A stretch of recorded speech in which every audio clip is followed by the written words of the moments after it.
If you want someone who's going to be your ally in life and roll up their sleeves with you and fix conflict, you better be able to do that too. Jillian Turecki, Jillian on Love. I'm so glad to join you. I'm a huge fan. I've been cranking through your podcast. Thanks for coming on the B.rad podcast. Oh, thank you so much for supporting me in the podcast. I appreciate it. And it's very nice to meet you. I mean, one thing is you only started a little over a year ago, and tell me how that's gone. Podcast, not work. Yeah. Not my work, but yes, the podcast a little over a year ago. Yeah. How has that gone for you? It's been great. I love it. I really, really love it. I love to be able to take things that I share on social media and be able to really dive deep into the nuance of the topic. So I love it. Yeah, I think I first discovered you on social media, and I'm going to give you the award for the most punchy and, concise, but really, really powerful insights. You can say so much in 1 minute or 30 seconds or whatever I'm getting hit with. But the same with the podcast is just nonstop, rapid fire insights and so profound and memorable. I have so many notes, and I think our listeners are going to realize this right away that we got some big ticket items that we have to face today, and keep getting in the way, huh? Let's do it. Relationships. They make the world go round, or they stop your world. One thing that pops out for me is when you say that most relationship problems stem from something that's going on in our own life and not being happy, fulfilled, satisfied, self-esteem. I was particularly remembering the show you did with a real live caller, the guy who called himself a, quote, failed artist, and you went right for that and kind of, you had to hear him out and listen to him talk about his relationship difficulties, but you zeroed in on something that was unrelated to the juggling and the dilemmas that he had in the relationship realm. So maybe we could start there. Yeah, specifically to that episode, I think that, sometimes when someone has a very hard time getting over a relationship, an ex-relationship or an ex-partner, it has more to do with how they feel about themselves, and that their partner is just, or this person who they were in a relationship with is really just a metaphor for something that's actually missing in their own lives. I would say that most relationship problems don't really stem from people's low self-esteem. I think most relationship problems stem from people creating stories and meanings about their partner and not communicating. I think that's usually what actually causes the most disconnection in relationships. But certainly how we relate to ourselves, if someone is struggling to be in a healthy relationship and they are, every relationship that they're in ends up in a lot of heartbreak, or it ends up being very tumultuous, at some point we have to say, maybe this is something that needs to change within me.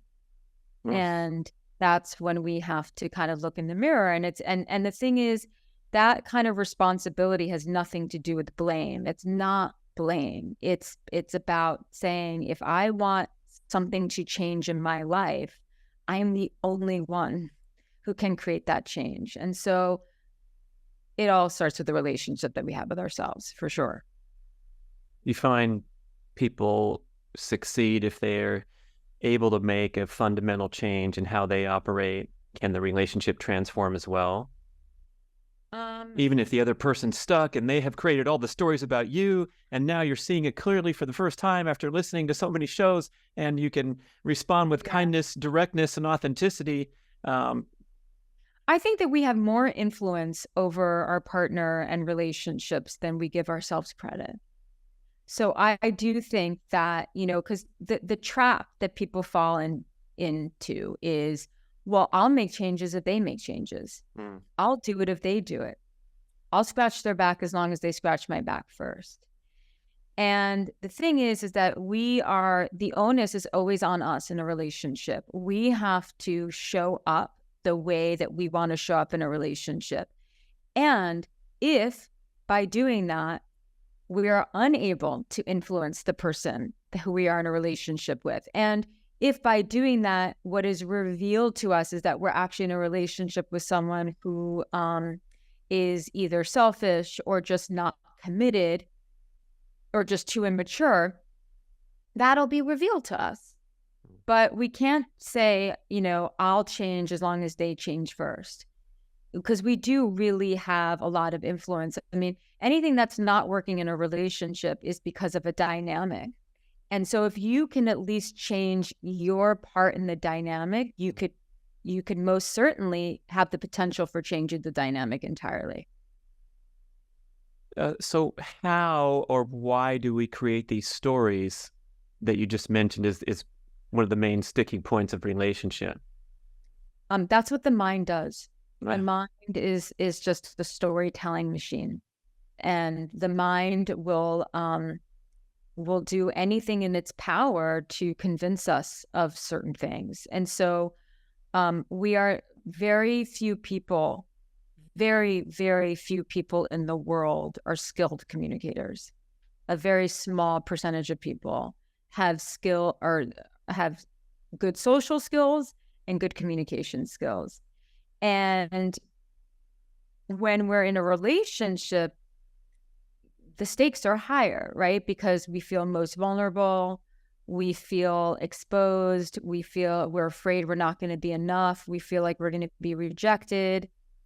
And so we just are not very skilled at communicating. So instead, we get in our heads and we fabricate a story, and then all of a sudden we've turned this person who we claim to love into a monster, or into, someone who, most of us are strangers to each other. And part of the reason why most of us are strangers to each other is because we get into our heads and our minds create an entire story and narrative about someone else. And we are more attached to the story than we are to actually trying to get to understand the person who's in front of us. What's an example of a story that a partner creates about that keeps coming up? Yeah, it's like, it's just like, oh, maybe you're in a relationship with someone who's late a lot of the time, even though you've told them that you don't like that, you want them to be on time. So you have every right to maybe be annoyed at that. But the story that someone would come up with is something along the lines of, they're late because they don't care about me. They're late because they don't respect me. They're late because they don't love me. And when really the truth is that person is late because they literally just have a problem with being on time. And it has nothing, and it's as annoying as it is, it has nothing to do with how that person feels about them. Or a story is just like, we try to mind read.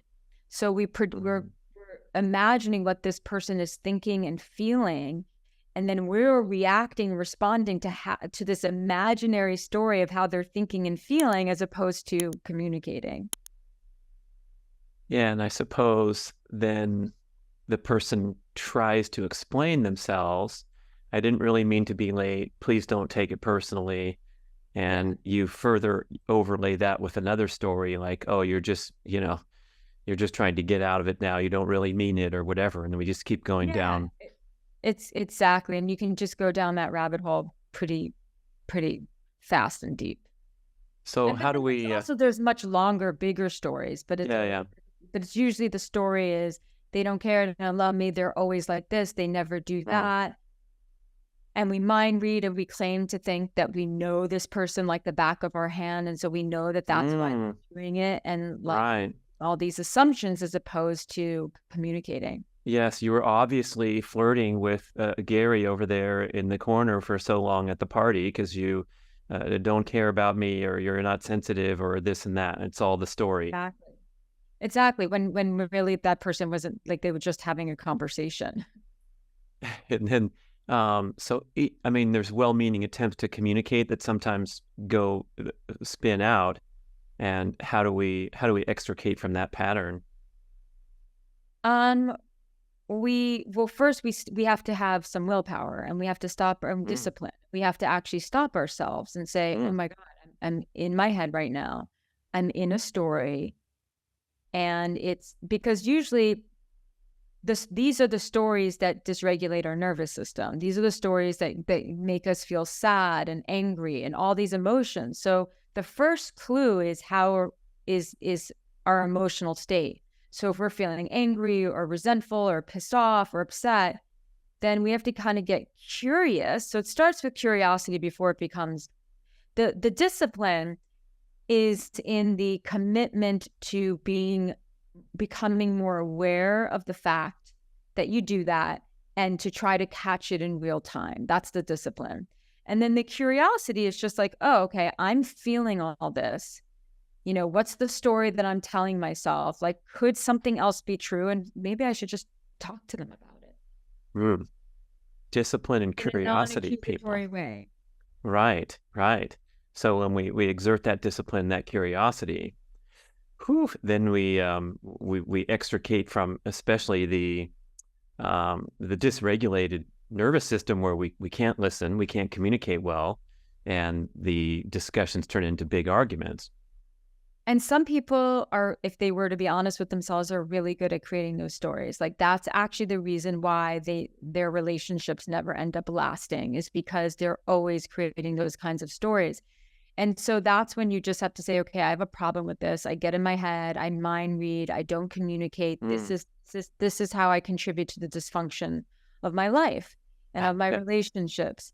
So I have to now become consciously aware of, like, when I'm starting to feel that icky feeling, I'm starting to feel resentful, I'm starting to pull away, I'm starting to, whatever it is that I do, I'm not seeing this person anymore.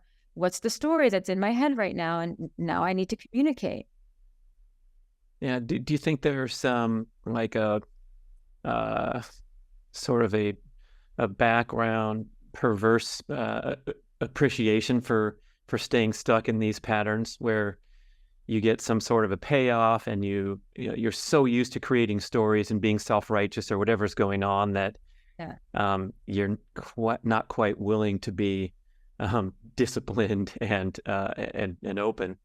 Yeah, I think, well, first of all, it's a habit. And these Mm, stories also give us, like, sorry, my dog's being weird. It's a habit, and these stories definitely give us, like to use your word, a certain self-righteousness and whatnot. I think most importantly is just it's really just a habit. And mm, that really, if you want healthy relationship with anyone, you have to really communicate and not let resentment get the best of you. Like, resentment really is the killer of relationships, and it only builds because we mind read, we create. Our mind really does become a battlefield. And I think that if we can enter a relationship, and even if we're not in a relationship, if we can just all admit to ourselves that our mm. minds can be very messy and can be a battlefield, and that really, if we want to have healthier relationships, we need to question our thoughts a lot, and we have to communicate. Do you think a lot of it stems from the flawed childhood programming as we hear so frequently? No, I think this is part of being human. Mm. Okay, so no more Everyone creates stories. storytelling allowed to Everyone say. creates stories. This is because this is what the mind does. We learn through story. We share experiences through story, and the mind is here to keep us safe. It's not designed to keep us happy. So it's Mm, going to create all this stuff. But yes, there are certainly people who get in their heads a lot faster because mm. they were not modeled to them like what healthy communication is. But you can always learn. You can always learn. So I like it. You're coming from the position that we could take charge and um, do whatever we want from this point by using discipline with the mind and curiosity. It's not going to take 20 years of therapy to unwind what happened between the ages of 0 to 7 that's playing out day after Oh day in God, my. no. Yeah. Oh God, no. That what a waste of time that would be. Ah, But am I getting this? I seem to be picking this up as a common theme in today's personal growth movement, psychology, mental health, that you have to go and reference point the 0 to 7 programming time to realize why you're again arguing about your partner flirting with Gary over there in the corner at the party. I disagree. I mean, I Right. couldn't disagree more. So All right. I think no. So yeah, there is value in understanding your past. There is value in understanding your trauma. There's value in understanding your conditioning. So it's extremely valuable, and I think that it behooves everyone to be aware of their flaws in a relationship and why they're there. But to change it, you don't have to analyze or blame your parents, and you don't have to analyze your past. You just have to be aware, okay, this is giving me, it's about insight. It's like, oh, I've had a really tough time. I don't know. I've had a really tough time with men, or I've had a really tough time with women. Well, why why do certain things keep happening in my relationships? And so to put the pieces of the puzzle together, you have to go back to your childhood to kind of understand your conditioning, to understand your programming and your conditioning. And so that gives you insight, and insight is very powerful. But to change it is to understand that you now have the power to change that. It's like, okay, so you never learned that, but now it's time to learn. Now it's time to practice. Now it's time to change some things. Oh, you have low self-worth or low self-esteem, and that has to do with daddy never, showing you love, or mommy never showing you love. And, just being sort of aware of that. But that doesn't mean that you can't do things now to raise your self-worth. That doesn't mean that as an adult, you can't change the way that you look, because we have stories about our childhoods too, They might not even be true. Yeah, we have stories about how dad never picked us up after school, and that trauma that's living inside of us, when really what was going on was that, dad had a mild stroke, but he never told the family, or he never told the children because he didn't want the children to worry about it. And that's why he was late picking up, the kids from school, or he was late picking you up from school because he had a drug and alcohol problem. And that is something that he's lived with and has gotten over, but he's lived with so much shame over that. So it's not that the story is not true, but the meaning that we derive from it, we live with it for so long. And so we do have to look at our past to give it insight, but we also have to learn how to look at our past differently, and then, learn how to, excuse the metaphor, but learn how to make lemonade out of lemons, and everyone can learn. So it's not,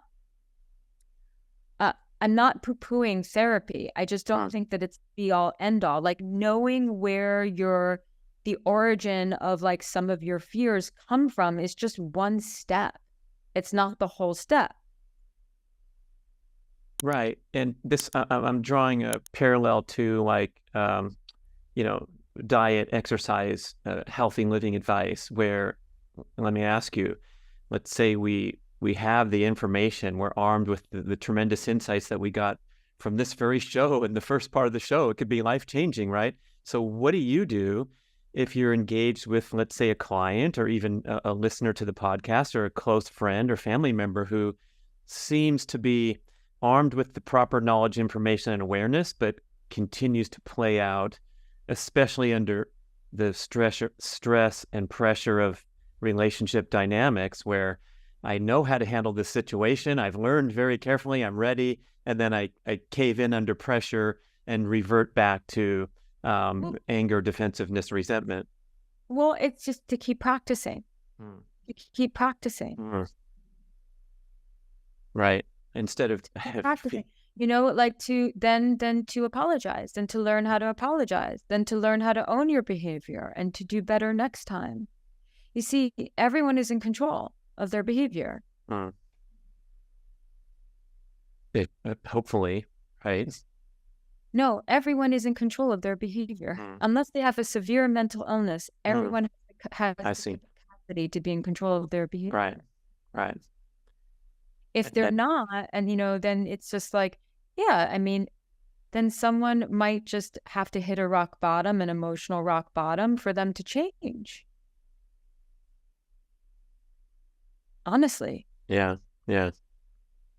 This kind of brings up the concept of deal breakers, and where do we dance on that continuum of having these firm and rigid deal breakers, like I will not allow yelling or this or that in my life, and then we also want to be aware that people aren't going to be perfect. We're going to be locked in our stories. We're going to engage in an inappropriate manner. We're going to have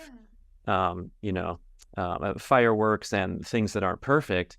And so how do we navigate that? It seems like a constant dilemma where you don't want to compromise your highest values and ideals, and then you're living in a manner that's different from that. Look, no one is perfect. No one is perfect. And, but you just have to figure out what you absolutely, absolutely cannot live with. And just let it be a few things. I mean, we're going to have to live with a lot in someone who we love, and sometimes it's like, okay, you don't want yelling. So does that mean when they raise your voice, like if you raise their voice and they raise your voice back at you, that's a deal breaker? So, I think that when it comes to dating, people are too willing to give the person who they're attracted to a chance without acknowledging or waiting to see if actually they're a good match. And so, because here's the thing, when it comes to relationships, who you choose matters. It's more than half of what matters. So there's two things that matters when it comes to a relationship: who you choose and who you show up as. Those are the two things. Who you choose and who you show up as. Partner with, yeah, and how you decide to show up. Those are the only. I guess those are interrelated, aren't they, Jillian? They are interrelated for sure. Yeah. But they're the two most important things. So if you choose wrong, it's never going to work. If you continuously don't show up as someone who's willing to grow and communicate, you're going to mess it up. So when it comes to deal breakers, people need to take their choice much in choosing a partner much more seriously, but that's not about nitpicking. That's not about nitpicking. It's about getting clear about what is really most necessary for you in order to thrive in a relationship. And that is going back to your values. Like, what is really most important to you? Not what your preference is. Not what, oh yeah, I kind of wish they were this height or did this for a living or anything like that. It's like, no, what is absolutely essential to me? And we do this by understanding our psychology. Like, what kind of nature is this person going to have? Because people don't usually ask themselves that. What kind of communicator is this person? What kind of person are they? Are they someone who, when they face conflict, do they roll up their sleeves and get their hands dirty and try to fix it, or do they run away from conflict? And then you got to ask yourself the same questions, because if you want someone who's going to be your ally in life and roll up their sleeves with you and fix conflict, you better be able to do that too. So these are the kind of questions. And we need to, before we choose someone, we need to know, I think we have to really try to understand the person. How does their childhood show up in their adulthood? And is the way that their childhood presents itself in their adulthood, is that something I can live with? Or is that incredibly triggering to me? what are their dreams? What are their deepest longings in life? And do their dreams and deepest longings align with mine? And then lastly is my life overall more meaningful with this person in it? Or is it more stressful with this person? Or is it just not that much more meaningful? It seems like some of this stuff could be put on the back burner for the first 2 years when we're washing chemicals. And then also I see a pattern of people going to the pen and paper instead of these nuanced topics. Instead, we're looking at, well, they also went to Harvard, so it's very nice. And, Yeah, all that stuff. No, it's just those are the things for people. That's the list that people need to throw away. Because it's really a balance of being open-minded to someone maybe not fitting the exact archetype of what you pictured, but embodying the qualities and the character traits that you really need in order to function in a relationship. And it would help to be aware of those things that you really need.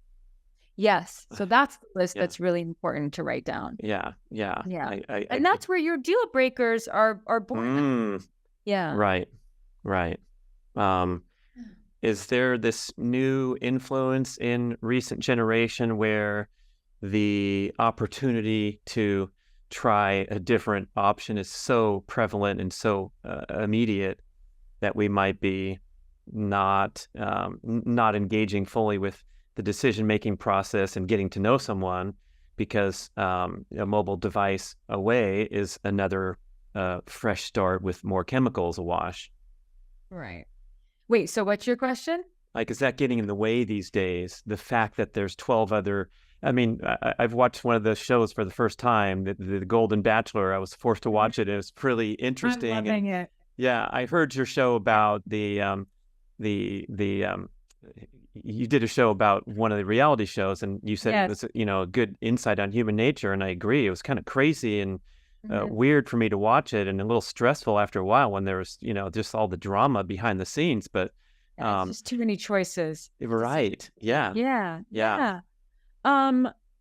Sure. And I think that's like online dating. It's like all the choices and whatnot. Look, I mean,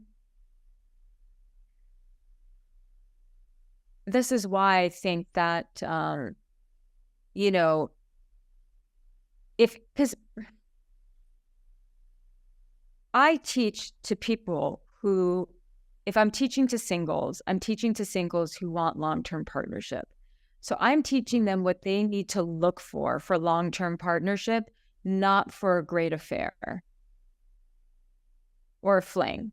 If you're looking for a fling, forget it. Just go for the person who you have fun with and who you're attracted to. If you're looking for long-term partnership, you need to be looking for someone who really values the same things that you values. Like you have, like I said, you align in your childhood, even your trauma works. Even your trauma works.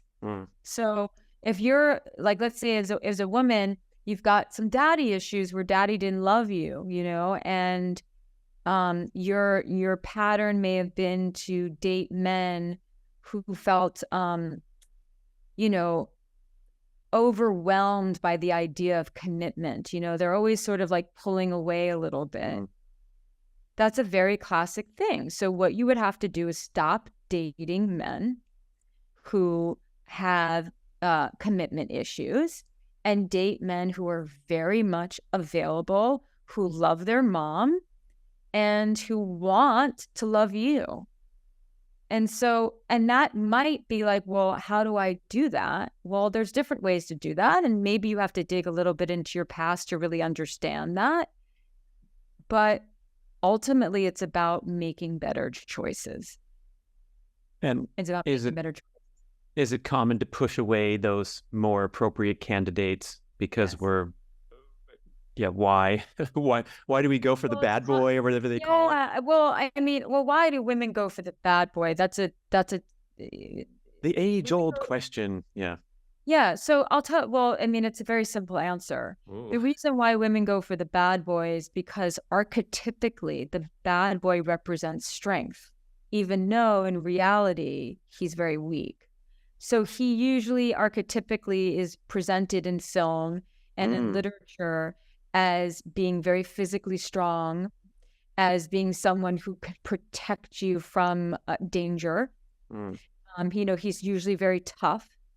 And so for the heterosexual woman who's interested in him, so she sees strength.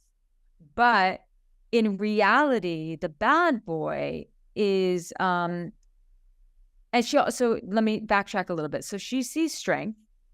She sees masculinity. And she also thinks, if I can be the reason for his change, or if I can get this strong masculine beast to love me, then I have value. When really she should be a lot pickier. Mm. So, but in reality, the bad boy typically is incredibly narcissistic, is incredibly immature, he's selfish, and he has no direction in life. So it's really about understanding how we've been influenced, conditioned by certain archetypes, by Hollywood, by film, by media, all of that. And then we start to recondition ourselves to see masculinity like, yeah, there's always going to be, most women are always going to be attracted to men who appear physically strong. But just because you're attracted to someone or you notice them as being physically strong doesn't mean you want to date them. And so what we want to recondition ourselves is to be with someone who's mentally strong, who's not selfish, who isn't messed up and tortured, because sometimes that bad boy is also that tortured artist. That's the very similar archetype. It's either the James Dean, bad boy, or Marlon Brando archetype, which is like, okay, this is a guy who's going to protect me if there's in a foxhole. And that's why she's attracted to him. Or there's the tortured artist, which is a different archetype, but everything has to do about changing the person, trying to be enough for the person. And so you start to realize, oh, this is my pattern. And there's something that happens with maturity. And that is, maturity happens when we have been burned so many times by a particular pattern. And we realize, you know what? This has gotten very old. And then, like you said, you got to hit bottom or have some sort of awakening. You have to. Yeah. And then you say, like, this is really old. This has gotten old and boring. This doesn't work. I want more out of life. My priorities are changing. So, like, one thing also to consider is the more interested in becoming a better person, the more interested we become in becoming a better person, the more we're going to want to be with someone who wants to do that too. Who wants to do that themselves. Yes. Right. You're interested in people that are interested in self-improvement. People are interested in shallow people. Yeah. So and the thing is, I'm a pretty deep person, right? But when I was younger, I definitely approached relationships much more from a shallow place. So when I did do that, when I was approaching it more from a shallow place, I got shallow guys. Right. When it was more important to me to have real connection, when it was more important to me to be a better person, and when it was more important to me to make love, the most important thing, when my priorities shifted, so does how I choose shifts. And so Mm. some people, like I said earlier, just need to go through the motions of life and get beat up a little bit by Mm. life before they change. We are hoping not, but sometimes that's a person's path. Well, don't even complain about the type that you attract, because it's sort of like a mirror to what you're putting out there, I guess. Yeah, and it's well, You're complaining about shallow guys, but you're putting out the shallow vibe. yeah, and I don't love the term who you're attracting. It's who you're Mm. choosing. You're Mm. gonna you're gonna attract lots of different types of Mm. people. Right. Who you actually choose. Mm-hmm.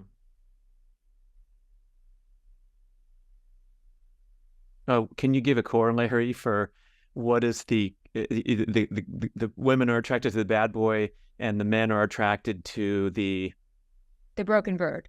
oh So this is, I mean, we're just to be clear for your audience, we're not talking about all men and women. We're just yeah, talking yeah, about it's this an particular correlation in archetype terms of, yeah, that's very alliterative. We have the bad boy and the broken bird. yes, it is. It is. It's where I'm speaking in archetypes. The woman who is kind of a mess, Mm. and her what draws him to her is her vulnerability. Just like what draws the woman to the bad boy is the fact he can protect me. And so what draws the man to the broken bird is her vulnerability. And so there's a real femininity in that. But it's like vulnerable. Then what happens, what's really happening is that she's a mess. She doesn't know how to take care of herself. There's constant drama. So he gets pulled into her drama and thinks, I can be the hero that rescues her. Mm. It's all about his ego. It's all about significance. It's, I know what's best for her. I can be the one, I can be her father figure. This is unconscious. Mm-hmm. It's one of the deepest human biological drives. I Yes. mean, John Gray talks about this a lot with the Mars and Venus, that the man wants to be the hero in the story. Yes. And that's totally fine. But you don't want to go for the broken bird because she's the one who's you'll never be happy with her. So I guess that hard work comes with extricating from not only biological drives from the primitive brain, but also the programming that we've had, like you said, from Hollywood, from past immature, youthful relationships, all that kind of thing. And priorities and self-worth. It's like, okay, I want to be with, I don't, if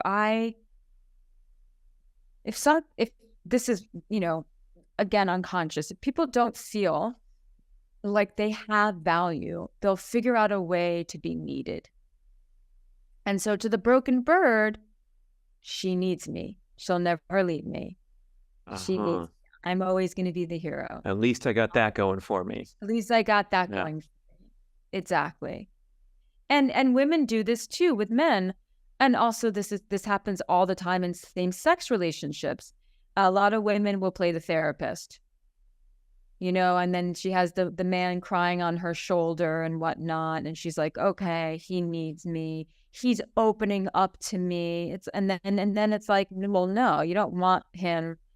Who wants a grown man crying about his mom on your shoulder? Like, that's okay if that happens in an intense moment, a vulnerable moment, but you want that all the time. So you're his therapist. That's not good.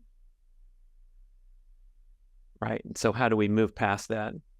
Again, it's just noticing what it's like, if something is not working in your relationships, you have to identify what the pattern is. How are you choosing people? What are the types of people you're choosing? Why are you choosing them? And then learning the steps to choose differently. A bit ago, we were talking about you're coaching people that are seeking long-term, fulfilling monogamous relationship.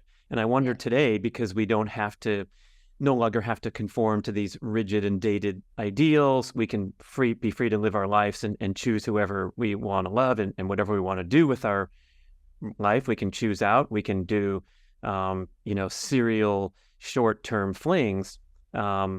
do you feel like there's a individuality to this, where for some people, maybe they can live happily ever after from ages 50 to 90 doing a succession of 2-month or 6-month relationships? Or do you think when we see some of these patterns, are they just covering up for what we all want? I think that there are a lot of people, specifically after the age of 60, who find themselves single, who think life is better single, and I'm perfectly content that way. I rarely see that in people under the age of 60. Oh. Or under the age of 55. But I mean, it happens. To each their own. To each their own. I think the greatest spiritual growth happens in a relationship, in a monogamous relationship. That's where I think the biggest spiritual growth happens. Yeah. But I think that there are people, especially in their older years, who really are happy not being in a relationship. More power to them. It could be from relationship fatigue and, Yes, just ready for the smoke to maybe they had clear. a few marriages or a few relationships, and they're done that, and now they're married to their work or a different project or a different chapter of their life. I wonder, does research validate this, where the average 25-year-old is possibly, due to programming, whatever, but predominantly looking for that long-term partnership? Average 35-year-old, whatever. It's programming that people are looking for long-term partnership. I think that's it's biology. Yeah. Okay. I think that people want to live their lives with someone and to love someone. And yes, there is some programming, but wanting to be in a relationship is just wanting connection and love. Which most of us would agree that's a good thing. Yes, it is a good thing. There's no need to pathologize someone wanting to be in a relationship. Right. It's a healthy, normal thing. But I like to help particularly women who have this problem where they don't feel like their lives they have a hard time finding meaning and purpose and fulfillment in their lives unless they are in a relationship. And I think that is not good. And that's where the programming comes in, which is, I'm not worthy if I'm not in a relationship by the time I'm a certain age. I'm single, something's wrong with me. And I think that, your greatest leverage as a single person who wants a relationship is enjoying your own company and enjoying the life that you have built that one day will be a life that you invite someone to join. That's your greatest leverage. Wow. I also heard you make an interesting distinction about countering the common advice that you need to completely love yourself fully before you go looking for a relationship. And you said not quite. Yeah. I mean, there's two camps. One that says you have to love yourself in order to be in a relationship, and one that says you don't. You learn how to love yourself through a relationship. And it's definitely, in my view, both. It's and. People who really struggle to love themselves, who have low self-esteem, they're going to struggle in relationships. They just are. There isn't a single person out there who's been in a relationship in which someone has emotionally, verbally, psychologically, and or physically abused them that love themselves. So we can't dismiss self-love. But this idea that we have to fall in love with ourselves in order to be ready for a relationship is ridiculous, because we learn to love ourselves when someone is actually loving us very selfishly. We learn to love ourselves when we step up in a relationship and communicate when normally we would want to run and hide. We learn, we have to get into the ring of life, and we have to get into the ring of a relationship, and we have to figure it out when we're there, and we learn to love ourselves more. But again, like I said, there are people whose self-worth is so low that they are really struggling in their love lives. So we can't say it's a non-issue either. Yeah, I wonder if people are falling for this nonsense and taking it to the extreme of narcissism, which is also a word that gets bantered out about a lot. And if I scroll through social media, I see people that are, so enamored with their own personal achievements or whatever. Is that kind of probably messing with pair bonding and things that we've seen be a natural part of life for a long time? I think that, so there's two types of people. There's the people who tolerate a lot of mistreatment, and they're the people who either tolerate mistreatment or they're constantly chasing the people who are always going to reject them. And those people with their lower self-worth need to learn how to actually make themselves the central character of their story. But everyone else, we have a little bit of a main character of our story syndrome, which is just like everything is me, me, me, I. And that's just not, to be in a relationship means that you are willing to merge part of your being with another human being, and so that you become a we.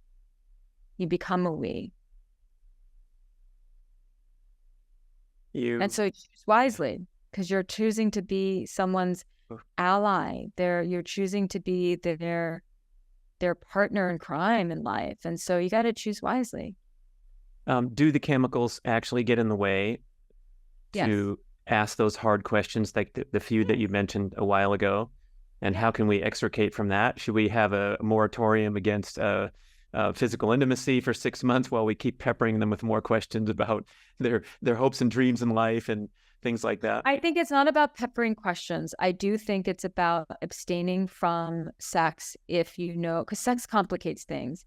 So if you are someone who is determined to choose better than you have, and to really break some patterns, my suggestion is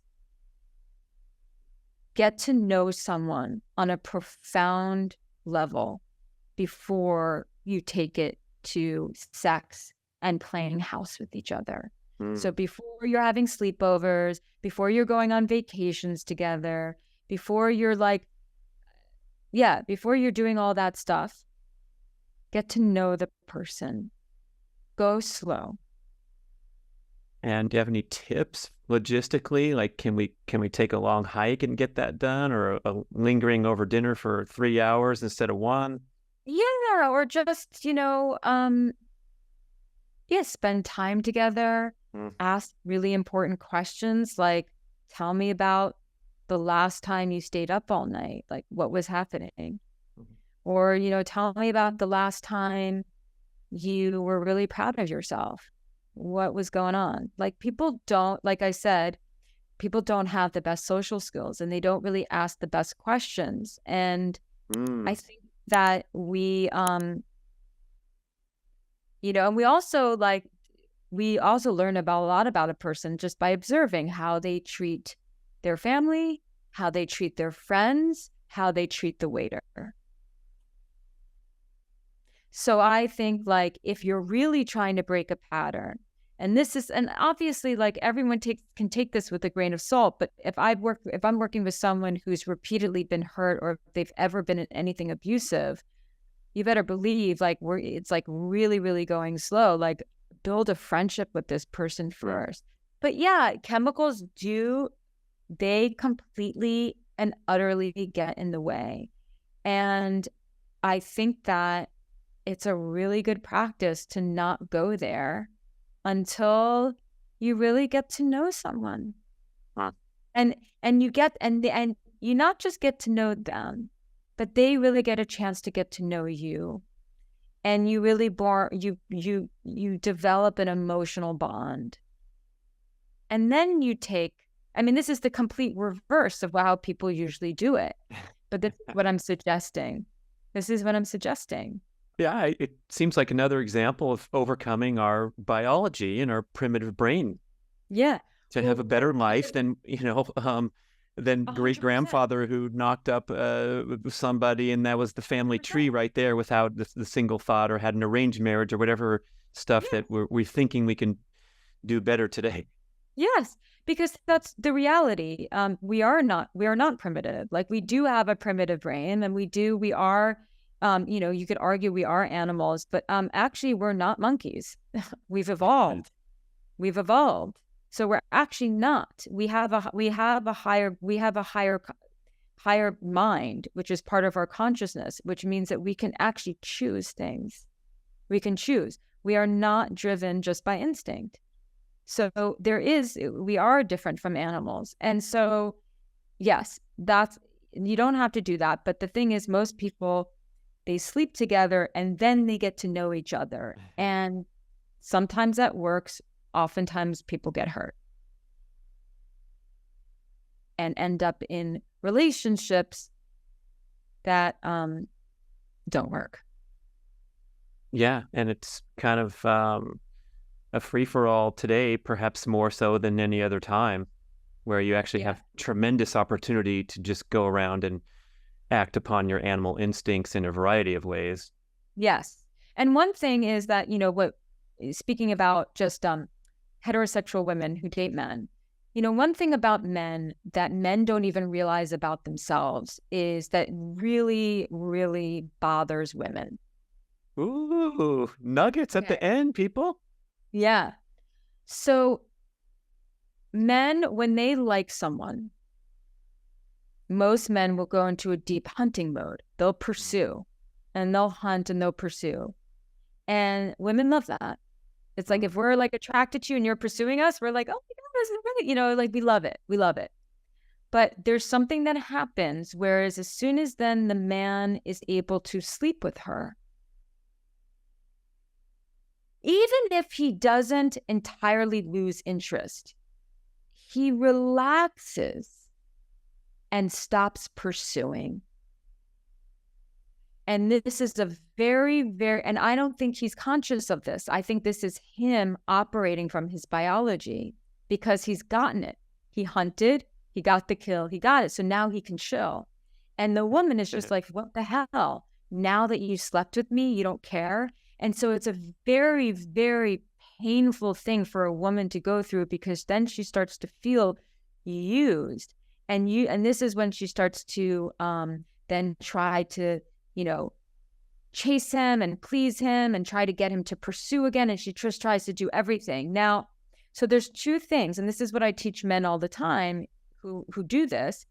One, for them to be aware of this, and that if they are going to pursue a woman, and he really does like her, once you sleep with her, you are not allowed to get lazy. That's when you have to actually up the ante. Double down, man. Double down. That's when you have to double down. And I teach women, if he's going to get lazy after sleeping with you, you need to pull away, and you need to just say, and it's not to play games, but you need to know your value. But we could get rid of all of this,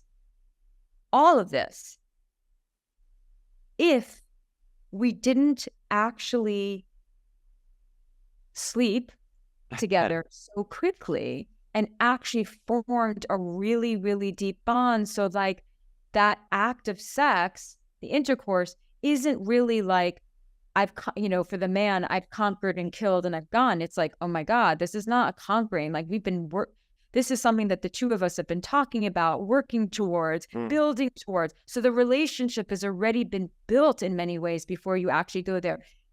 I am not saying this is easy. I am just saying that the people I know and who I've coached who've done this have much more success than the people who don't. And so these are just some of the things to be aware of. Yeah, you're having icing on the cake now, rather than the hunt for the big game. Yeah, and you know what? And building that kind of sexual tension is actually very exciting. Yeah, I would argue that the payoff is much higher and more longer lasting than a series of conquests or a single conquest and then you know, a disillusioning of the relationship itself. So, And then you weed out the people who are not actually that interested in you beyond wanting to have sex with you. that too. I forgot about that part. Side They bonus. fall by the wayside. Yeah. Wow.